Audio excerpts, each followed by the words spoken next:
নমস্কার বন্ধুরা, welcome to ST unique sports. বন্ধুরা, এই ভিডিওতে আমরা কথা বলবো একটু ইস্টবেঙ্গলকে নিয়ে। তো ইস্টবেঙ্গল কিন্তু 4জন প্লেয়ারকে সাইন করিয়ে নিয়েছে।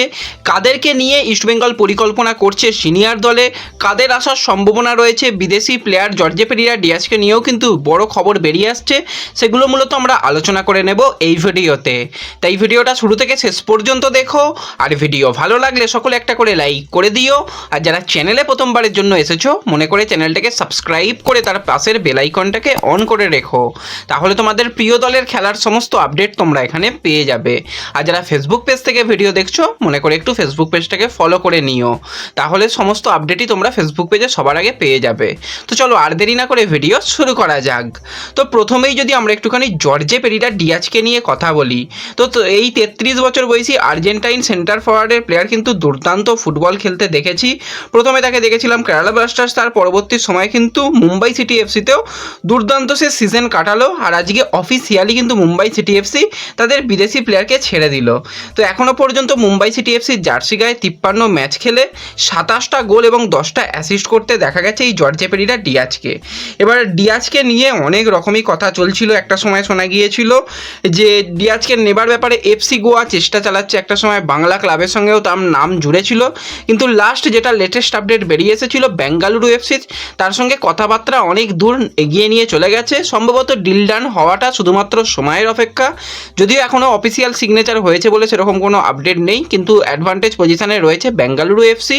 সব কিছু ঠিকঠাক থাকলে কিন্তু পরবর্তী আইএসএলে আমরা বেঙ্গালুরু এফসির জার্সি গায়ে এই জর্জে পেরেরা ডিয়াজকে দেখতে পেতে চলেছি।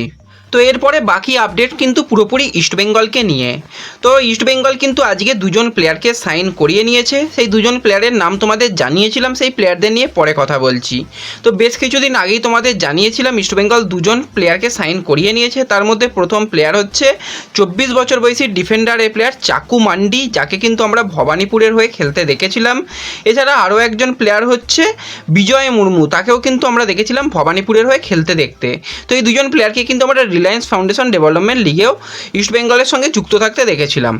তো এই 2জন প্লেয়ারকে যে এর আগে সাইন করিয়ে নেওয়া হয়েছিল, তাদের নিয়ে কিন্তু পরিকল্পনা রয়েছে, তাদের নিয়ে কিন্তু সিএফএলের ইস্টবেঙ্গল খেলবে। এবার সিএফএলে এবছরে নিয়ম কিছুটা পরিবর্তন হয়েছে, যেটুকু শোনা গিয়েছিল যে বঙ্গ প্লেয়ারদের কিন্তু খেলাতে হবে। তো সেইভাবেই কিন্তু বেশ কিছু বাঙালি প্লেয়ারকে ইস্টবেঙ্গল আরও দলে নেবে শোনা যাচ্ছে। আরও 2 থেকে 3জন প্লেয়ারকে কিন্তু ইস্টবেঙ্গল দলে নেবে।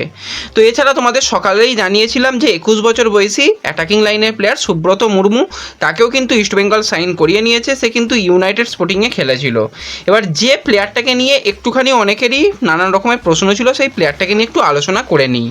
26 বছর বয়সী বাঙালি সেন্টার ব্যাক, এছাড়া সাইড ব্যাকেও খেলতে পারে, মনোতোষ চাগলাদার। এবার দেখো, মনোতোষ চাগলাদারের কিন্তু রীতিমতন আইএসএলের এক্সপিরিয়েন্স রয়েছে, কারণ চেন্নাই এফসি দলের সঙ্গে কিন্তু গত বছরে যুক্ত ছিল। যেই সিজনটা শেষ হলো বা যেই সিজনটা শেষ হয়েছে এবছর, সেটা নয়, এর আগের সিজনে অর্থাৎ 2022-23 সিজনে কিন্তু চেন্নাই এফসিতে সে যুক্ত ছিল।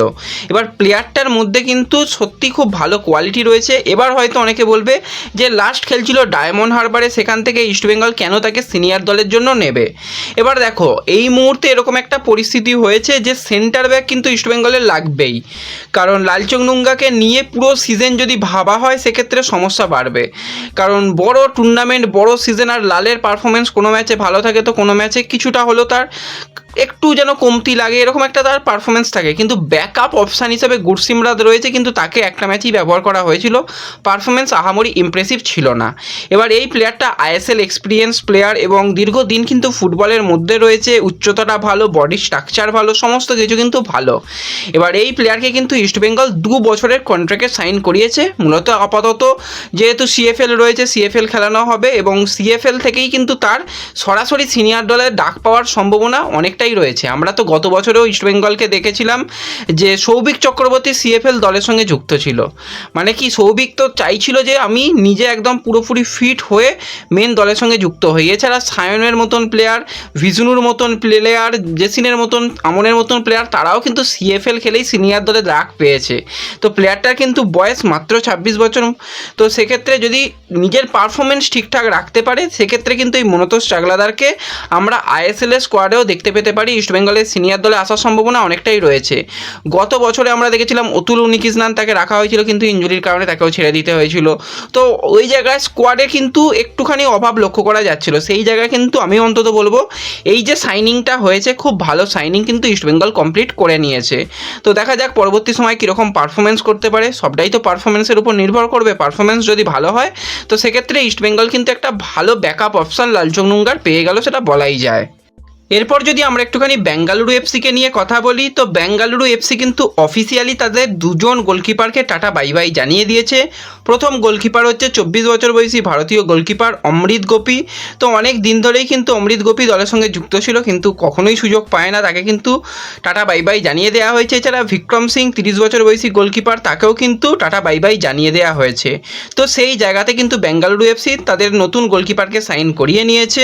31 বছর বয়সী ভারতীয় গোলকিপার ওড়িশা এফসিতে যুক্ত ছিল রালতে, তাকে কিন্তু আমরা দেখেছিলাম সুপার কাপেই মূলত খেলতে, এবং সুপার কাপটা তার জন্য ভালোই গিয়েছিল, কিন্তু ফাইনাল ম্যাচে একটুখানি ভুল, সেই জায়গা থেকে ইস্টবেঙ্গল চ্যাম্পিয়ন হয়েছিল। তো বাদবাকি কিন্তু ভালো তাকে সেভ করতে দেখা গিয়েছিল বাকি ম্যাচগুলোতে। তো এই রাল থেকে কিন্তু সাইন করিয়ে নিয়েছে বেঙ্গালুরু এফসি। পরবর্তী সময় কিন্তু রাল থেকে আবারও আমরা বেঙ্গালুরু এফসি জার্সি গায়ে দেখতে পেতে চলেছি। বেঙ্গালুরুতে এর আগেও তার খেলার দীর্ঘদিনের অভিজ্ঞতা রয়েছে, সে কিন্তু আবারও বেঙ্গালুরুতে ফিরছে।